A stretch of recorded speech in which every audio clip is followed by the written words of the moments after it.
Good morning students. कल हमने जो हिंदी जन की बोली कविता पढ़ी थी उसके 3 पैराग्राफ के बाद अब अगले पैराग्राफ की व्याख्या सुनिए। पिछली जो पंक्ति थी उसका था कि हर प्रदेश की माटी पर खाली पीली बो मारती बम्बई की चौपाटी पर। चौपाटी मुंबई का एक स्थान, वहां पर हिंदी भाषा को बड़े बढ़ा चढ़ाकर बोला जाता है। चौरंगी से चली नवेली। आज आप उन 3 पैराग्राफ के आगे चौथे पैराग्राफ की व्याख्या ध्यान से सुने। चौरंगी चौरंगी कोलकाता को कहते हैं। चली नई नवेली, चली नवेली, नवेली होती है नई दुल्हन। चौरंगी से चली नवेली हिंदी भाषा जो है कोलकाता से नई दुल्हन के समान सज धज कर निकलती है, अर्थात कोलकाता में हिंदी का रूप बहुत ही सुंदर नई दुल्हन के समान प्रतीत होता है। प्रीति प्यासी हिंदी है, प्रीति प्यासी बहुत प्रिय हिंदी, तुम हमें बहुत प्रिय हो, अर्थात कोलकाता से हिंदी भाषा जो है नई दुल्हन के समान सज धज कर निकलती है और तुम हमें बहुत प्रिय हो। बहुत बहुत तुम हमको लगती भालोबाशी हिंदी है। भालोबाशी बंगला का एक शब्द जिसका अर्थ होता है बहुत ही अच्छा। हिंदी भाषा तुम हमें बहुत अच्छी लगती हो और तुम बहुत ही प्रिय हो। उच्च वर्ग की प्रिय अंग्रेजी हिंदी जन की बोली है। कवि कहते हैं उच्च वर्ग अमीर लोग, प्रिय प्यारी अंग्रेजी। अमीर लोगों की प्रिय भाषा अंग्रेजी है, हिंदी जन की बोली है। जन मैंने आम लोग, साधारण लोग, बोली भाषा।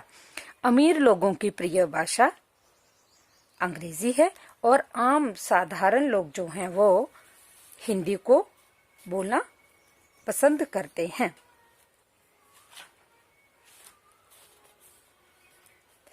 कवि के कहने का आशय है कि अंग्रेजी अमीर वर्ग के लोगों की प्रिय भाषा है।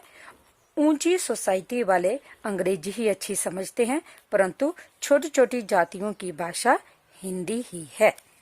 वर्ग भेद को खत्म करेगी हिंदी वह हमजोली है। वर्ग भेद जाति पाति में जो ऊंच नीच का भेदभाव जो है, हिंदी वह हमजोली है। हमजोली मैंने प्रिय सखी या मित्र। कवि कहते हैं हिंदी ही एकमात्र ऐसी भाषा है जो सभी के द्वारा बोलकर ऊंच नीच के भेदभाव को समाप्त करती है। वो एक ऐसी सहेली के समान है जो ऊंच नीच के भेदभाव को समाप्त करती है। सागर में मिलती धाराएं हिंदी सबकी संगम है।